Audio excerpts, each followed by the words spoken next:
Hola, soy eso del señor Navarro. Hola, mucho gusto.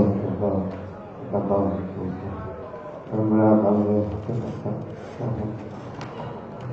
Hola, encantado. Eso del señor Navarro tantas veces no me mola. Muy buenos días a todos. ¿Sois todos de Novelda? A ver, que levante la mano los que son de Novelda, lo digo yo para saber. Pero qué poco. ¿Y de dónde sois? ¿De Azte? A ver. Azte no está mal. ¿Elche cuándo? Pero bueno, ¿de dónde sois? De Villena. ¿De qué más? De la Romana. Muy bien, muy bien. ¿Y de fuera de España hay alguien? Muy bien. ¿De dónde sois? Muy bien, muy bien. Bueno.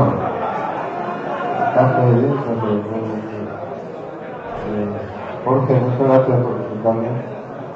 Eso del señor fuera y del té, nada, tú. Bueno, como buen profesor, callar un día de una vez, coño. Voy a bajar abajo que estoy más cerca de vosotros.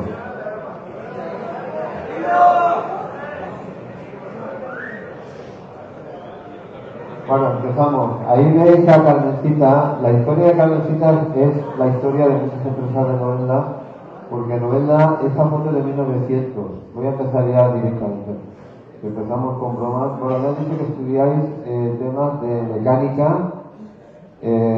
temas de qué más, administración, electricidad. Bueno, tendría que estar aquí, en vez de estar yo, de los más, por ejemplo, ¿no? Que es fabricante de coches. Pero bueno, cualquier empresa, cualquier marca, cualquier proyecto, vale la pena verlo. A mí me gusta analizar, aunque no tenga nada que ver conmigo, lo que voy a hacer en mi vida, porque al final, en la vida, todos son historias, obsesiones, ideas que trasladas a un concepto y creas una empresa que al final, sin darte cuenta, pues creas una empresa que funciona bien después, como veréis, de muchos fracasos, de muchos golpes y de una historia de 100 años. Como veis aquí, Carmencita le hemos puesto altavoces para que hable. Cuando una empresa cumple 100 años, pues hay que hablar, hay que decir algo, porque la experiencia a veces es un grado. Yo siempre digo que de grado nada. La experiencia es un problema porque te crees que sabes algo y realmente no sabes nada. Y es peligroso creerte que sabes algo cuando la vida son golpes. Lo estamos viendo esta última semana con un accidente de tren, ¿no? Que mueren 45 paisanos españoles o no españoles y te quedas helado, ¿no? La vida es imprevisible. Los negocios son iguales. En cualquier momento te ocurre un imprevisto o un producto que crees que va a triunfar y fracasas. Y lo vais a ver ahora en este tiempo que voy a hablaros. Y lo que pretendo no es demostrar que yo he tenido éxito o mi empresa ha tenido éxito, sino demostrar que cualquiera es capaz de hacer cualquier cosa. Lo más importante, y lo veremos al final, es creer en uno mismo. Esa es la clave de todo. Lo decía mi padre y es verdad. Si tú crees en ti mismo y todo el mundo tiene la oportunidad de hacer cualquier cosa, sea quien sea, haya nacido donde sea mujer o hombre, tenga cualquier condición o la imagen, tenga cualquier condición sexual, lo que sea, cualquier persona ha nacido en este mundo para poder ser capaz de hacer cualquier cosa. Novelda, en 1900, la gente lavaba la ropa en el río Vinalopó, que es un río salado. Imaginaros lo que significa esta foto. Aquí veis al fondo la Mola, el puente de Alcalde, el puente de la estación, y la gente lavaba la ropa. Esta es una foto muy conocida y refleja la pobreza que había en España a principios del siglo pasado. ¿Por qué? Pues por una situación mundial de hegemonía española que luego se vino abajo. España se quedó un poco apartada del mundo y la pobreza, y en Novelda especialmente, era enorme. Cuando un escenario se complica de esta manera en un territorio, pueden pasar dos cosas: o que sea un desastre, o que empiecen a surgir la fuerza de la... ¿Hay gente arriba, por cierto? Ah, bueno, Me voy a poner aquí, pues. El gallinero. Además me han dicho que no os han puesto el regalo. Tranquilos que vais a tener regalo, ¿eh? Hola a todos. Perdón. Alcalde, yo iba para alcalde, ¿eh? Entonces me quedé aquí. Perdón. Prometo estar aquí. Bueno, decía que las oportunidades empiezan en escenarios difíciles. ¿Por qué? Porque la mente humana, para sobrevivir, resulta que la gente cogía carros en Novelda y se iba al Albacete, compraba azafrán, que no se cultiva aquí, lo traía y salía el espíritu fenicio de comercial. ¿Por qué está en Novelda ese espíritu de tener fábricas de mármol cuando no hay canteras, o azafrán cuando no hay azafrán? Por pura necesidad. Y esa es la historia. Los 100 años de Carmencita, como veis aquí, lo que hemos hecho es hacer algo gracioso, y es el Kirby de Carmencita famoso, meterlo con diseñadores expertos que tenemos, hacer un diseño, de alguna manera cumple 100 años, pero quieres transmitir una imagen moderna. Yo creo que se consiguió. Y luego veis un truco, y empiezo ya a meterme en la historia, ¿no? Que veréis que vamos combinando. Es de 1923 al 2023, pero esto no figura en los envases. En los envases figura el 100 años solo, de manera que tú puedes estar celebrando los 100 años durante 10 años, porque no pone 1923 y no se queda antiguo el producto. La celebración de los 100 años a nivel de marketing es interesante, porque la gente dice, joder, si esta empresa tiene 100 años, es que ha hecho algo en la vida, ¿no? Es que tiene. Y ahí lo podéis ver el truco. También hemos hecho publicidad en vallas, en cualquier tipo de tal. Volvemos a lo antiguo. Esta es el envase. Como veis, Carmencita llevaba un lazo. Mi abuelo, Carmencita era la hija mayor de mi abuelo. Luego, que era Jesús Navarro. Luego nació mi padre, que era el segundo hijo. Tuvo 4 hijos, 3 hijas y un hijo. Y Carmencita fue la primera. Y se le ocurrió, nadie le dijo que hiciera marketing. Él, para identificar sus sobrecitos de azafrán pequeñitos de la dosis de un guiso, colocó la imagen de su hija, nada más fácil, ¿no? Y llamarle Carmencita, pero ni registró la marca ni nada, solamente lo hizo para identificar su producto de otros, para ser diferente. Y la primera lata fue en las Islas Canarias, que aquí la veis.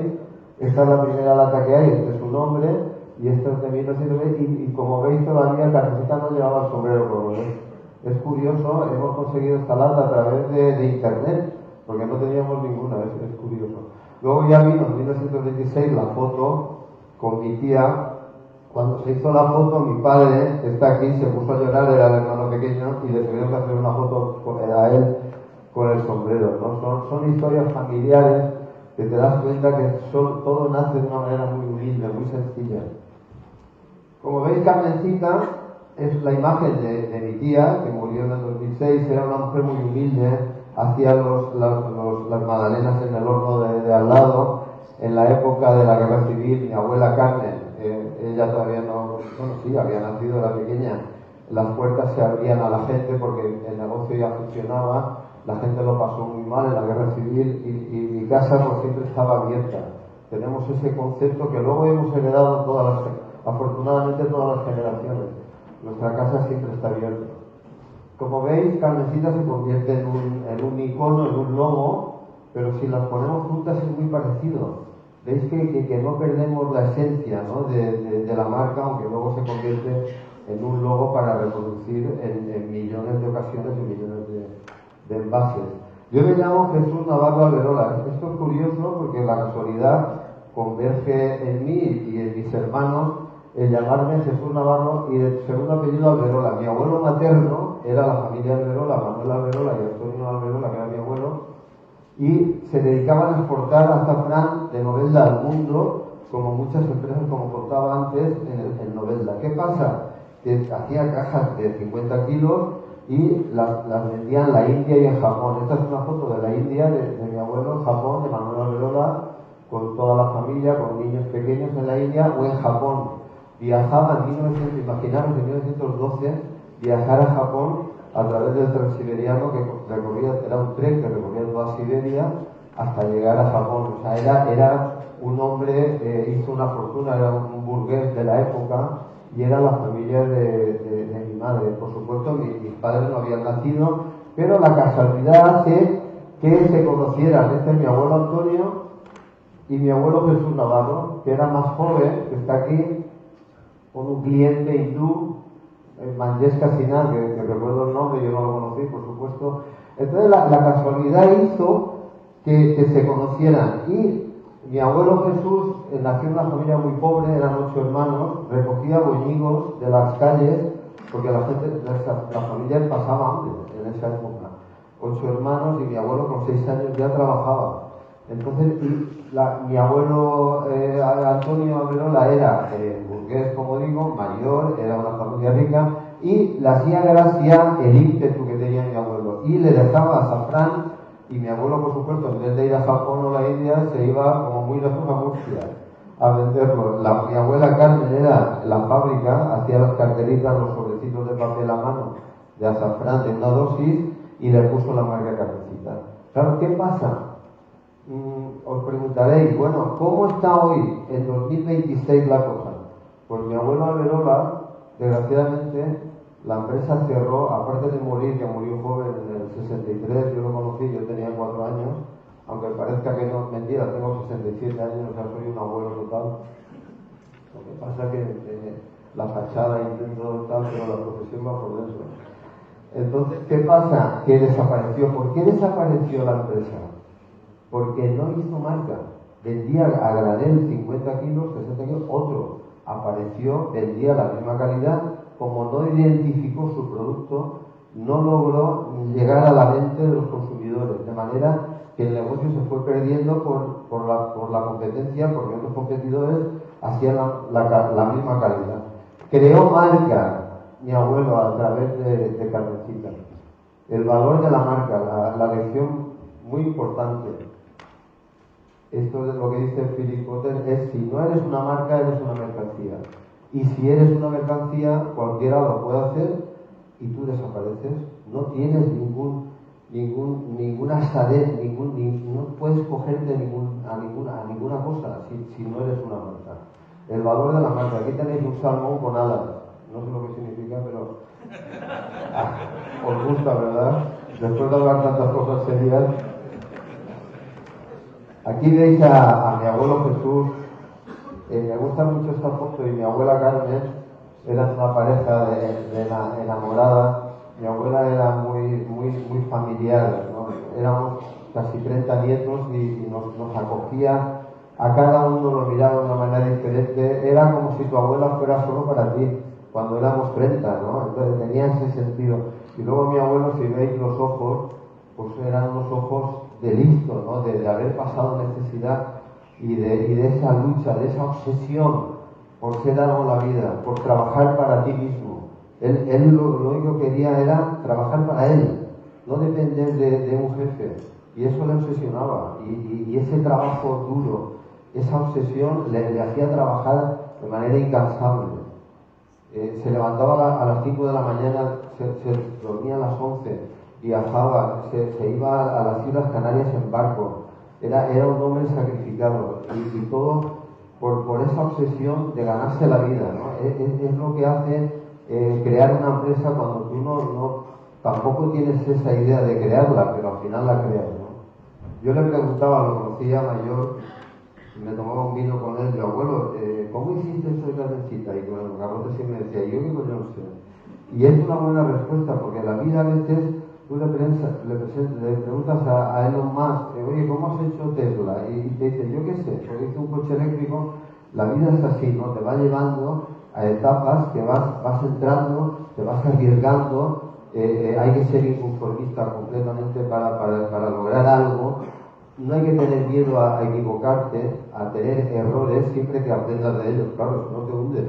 Pero no hay que tener miedo, porque de un error se aprende. Yo sé que esto lo dice todo el mundo, pero es que en realidad es así, ¿no? Y mi abuelo pues lo decía. En la República había, esto es un anuncio de cine, en los cines en el intermedio pues había libertad de poner una chica un poco descarada, ¿no? Porque era una época libre antes de la guerra civil. La guerra civil sabéis que fue en el 66, que duró hasta el 39, que fue una desgracia horrible. Llega la guerra civil y Carmencita cambia, claro. Con esto que quiero decir, que Carmencita se acoplaba a las épocas, al territorio donde le toca jugar. Y es así, ¿no? Si tú quieres permanecer 100 años, estás en un territorio como es España y lo que pasa en el territorio te afecta. Entonces tú tienes que tener fortaleza para saber acoplarte al territorio y seguir vendiendo, porque la gente sigue comiendo y sigue utilizando el producto. Aquí veis una pequeña evolución, una pequeña, no gran evolución, tanto de la marca como de los envases. Como veis, cada vez se simplifica más. En la empresa tenemos la norma de escuchar opiniones externas. ¿Por qué? Porque tú mismo le quieres meter tanto amor, tanta cosa a la marca que te pasas, y a un consumidor de La Coruña o a una chica de Sevilla pues no le interesa quién es tu abuelo, o le interesa comprar pimienta o orégano, ¿no? Entonces las opiniones externas de expertos son muy importantes y hay que saber tener la humildad de aceptarlas, y aquí se demuestra la evolución. Tanto es así que aquí no tiene nada que ver lo que estáis viendo ahora, pero es una boca con orégano, ¿no? ¿Qué pasa? Que si quieres ser diferente, vender pimiento, vender orégano, todo el mundo lo puede hacer. En cambio, vimos en el año 2000, a través de Manuel Estrada, precisamente uno de los asesores externos, que había que meternos en el mundo del arte. ¿Por qué? Porque al final una marca, aunque vendas pimienta, aunque vendas canela, tienes que vender algo más, tienes que vender y tienes que abarcar más territorio del que te corresponde. Porque sin querer logras tener el territorio que quieres, que es ser líder de un mercado. Para ser líder no tienes que pensar solo en vender pimienta, tienes que ir más allá. Y qué mejor que meterte en el mundo de la cultura, en el mundo del arte. Porque el arte al final es la huella que va a quedar de la humanidad. Entonces Carmencita entró en ese territorio, no sabíamos muy bien para qué, pero hicimos un libro en el año 2000 que cambió la estructura de la empresa, cambió digamos, la esencia de la empresa sin darnos cuenta tampoco. Fue un libro donde participó Ferran Adrià, por supuesto era de gastronómico, porque nos dedicamos no hacemos coches. Podríamos hacer coches también, pero nos dedicamos a la gastronomía y participaron los números 1. Este libro marcó un antes y un después. Ojalá pudiera regalarnos a cada uno de los que estéis aquí uno. Hicimos 5.000 unidades, tampoco fue una impresión tan grande, pero no sabíamos muy bien para qué lo hacíamos. Pero este concepto de entrar en el mundo del arte, mezclando rostros de chicos y chicas con especias, y entrar en el mundo, repito, del arte, nos cambió la manera incluso interna de pensar y de actuar. Y eso creó, como digo, un antes y un después. La cultura del sabor, esto es un trozo de pollo con alas. La cultura del sabor.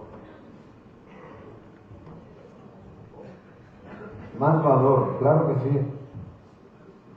El libro que repito, no es una inversión brutal, la obsesión mía en concreto era que el presidente de Carrefour Mundial, que es nuestro cliente principal, en París, que se llamaba Daniel Bernard, lo recibiera, y por eso hicimos un libro así con tapas duras para que la secretaria no lo metieran en la destructora de papel y llegara al presidente de Carrefour, lo cual no es fácil, porque un presidente de Carrefour con 500.000 de trabajos de empleados en todo el mundo. Muchas gracias.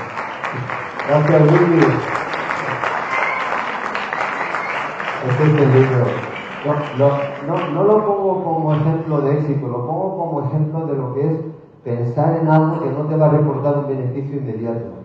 Efectivamente, la secretaria se lo entró a Daniel Bernal, también lo recibió el Carrefour, entonces él aplica de San Vicente, el presidente de España, de Carrefour. Entonces, Daniel Bernal efectivamente lo vio y me escribió una carta. Y me dijo, no sabía que en España había una empresa de este nivel. Claro, eso todavía me emociona, ¿no? Porque nosotros, de verdad, éramos una mierda. lo digo así de claro, Y entonces ver que el presidente de la República, sin saber nada, me decía eso, nos animó a emprender otra dimensión de lo que teníamos en la mente. Entonces, como una cosa que costó 60.000 euros, que tiene dinero, lo sé, pero tampoco para una cosa que factura, este año vamos a facturar 120 millones de euros, pues es inversión pequeña. Con lo cual quiere decir que cualquiera de vosotros que tengáis una idea de crear algo, arriesgaros a hacer algo diferente, arriesgaros a una inversión relativamente cercana y que puede cambiar la dimensión del concepto que queréis tener en la vida. Nosotros lo hemos hecho y lo hemos logrado, con todas las dificultades. Igual que veíamos antes, que mi abuelo se acoplaba a la dictadura de Franco o a la República, este es el paellero que vendemos en España y este es el paellero que vendemos en Cataluña. No pasa nada. Una vez hice una charla, hago bastantes charlas, la verdad. El mes pasado estuve en diciembre en Las Palmas de Gran Canaria, en la universidad. Y había uno de Vox, que pues, por supuesto puede haber alguien de Vox, que sé que mucha gente joven es de Vox, que no pasa nada. Y me dijo, ¿eso es verdad? Yo, claro, pues, por encima de la política están los negocios. Y las paellas igual las hace uno de Vox, que uno del PP, que uno del PSOE.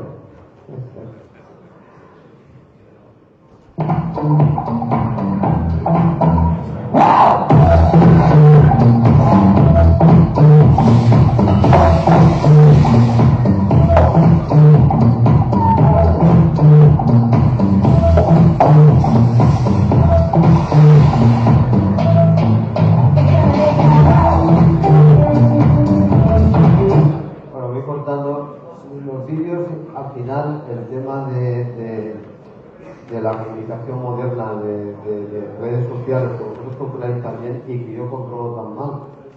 Me acuerdo que me hicieron una página de Instagram y casi pongo una foto desnudo, porque yo creía que lo veía mi hija, mi tal, y resulta que pero si esto lo ve todo el mundo, hombre, eso fue hace años y me cortaron la página enseguida. Total, yo no tengo redes sociales porque sería un desastre. Salí desnudo en la revista del pueblo, como tú sabes, o sea que de ahí ya se explica todo. Bueno, esto marcó, igual que el libro, un antes y un después. ¿Qué es esto? Esto es la cosa más simple dentro de lo que la trufa es muy deseada, un fruto, como sabéis, la trufa está muy de moda, pero es combinar una marca que empezó con carteritas de azafrán, de pronto coger sal marina, meterla en un molinillo y meter trufa desecada. Entonces, la sal con trufa nos ha cambiado también el concepto, porque hemos pasado de ser una marca para alimentar, para hacer una paella, para poner orégano en una pizza, de pronto hacer una sal con trufa que no tenía nadie. Y lo logramos con un equipo muy potente que tenemos de I+D, con biólogos y biólogas que al final vieron que la trufa desecada se conservaba con la sal y luego el aparato del molinillo que permite estar moliendo sal con olor a trufa durante meses sin ningún problema y con una conservación idónea. Entonces esto también nos creó el concepto de que no solamente teníamos que vender orégano que lo tiene todo el mundo, sino que podíamos entrar en territorios donde el consumidor tiene un placer en la cocina que se lo puede dar, que lo puede dar Carmencita, ¿no? Entonces eso nos abrió otro abanico de cosas. Repito, no todo es éxito. Para hacer la sal con trufa fracasamos antes en 1000 cosas. Intentamos sal con romero, al final se apelmazaba, la sal no funcionaba. En fin, detrás de cualquier éxito que veis aquí hay muchos fracasos. Los molinillos igual, ¿no? Vimos la facilidad de que el consumidor huela las especias que no estén molidas ya, sino que las huela en directo. Ese olor que desprende una pimienta recién molida, incluso hacemos sal con hierbas, ese olor que desprende, porque al final el aroma es lo que nos mueve en el mundo. Sabéis que a través del olfato recibimos ese sentido que más nos lleva a la infancia. Por ejemplo, si tú hueles unas natillas que hacía tu madre, tu abuela, hueles a canela, o hueles a orégano, o hueles a... y ese olor te transporta a la vida familiar y ahí entra Carmencita.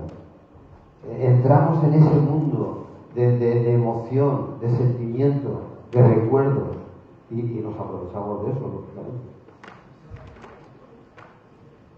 Queríamos ser jóvenes y que esta chica casi me denuncia porque en Zaragoza en un mitin dije, bueno, utilizamos a esta chica tan guapa tal y no sé cómo le llegó, yo no dije nada malo, pero fue un estilo de marketing, ¿no? De si tienes 100 años vas perdiendo consumidores, como no te modernices, entonces empezamos una etapa no solamente de la modelo, sino de colorido, de envases, donde invadíamos al público joven, porque los consumidores se nos mueren si te quedas con el envase de toda la vida.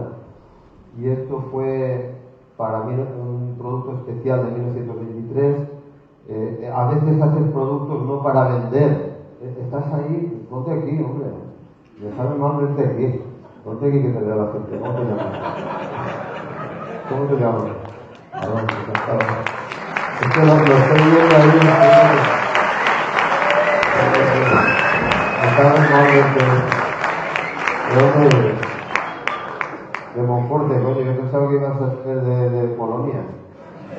De Monforte está aquí al lado. Encantado, ¿no?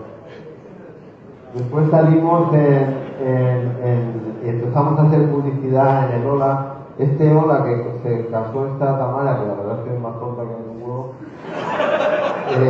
pero fue el Ola más leído de la historia. Y casualmente, metimos uno de los primeros anuncios de Carmencita. Como veis, el anuncio al final nos lleva a lo que os decía, el carro nuevo con la sombra del antiguo, ¿no? El 100 años dando sabor y color. Hablamos de 100 años, pero con ese sentimiento de recuerdo de lo antiguo, pero siempre con lo moderno. En el marketing digital tenemos, yo creo que ya más, 140.000 seguidores en Instagram, en fin, en eso estamos, ya tengo ni idea. Y luego la fábrica, que sabéis que está aquí al lado, que estáis invitados a verla, por supuesto.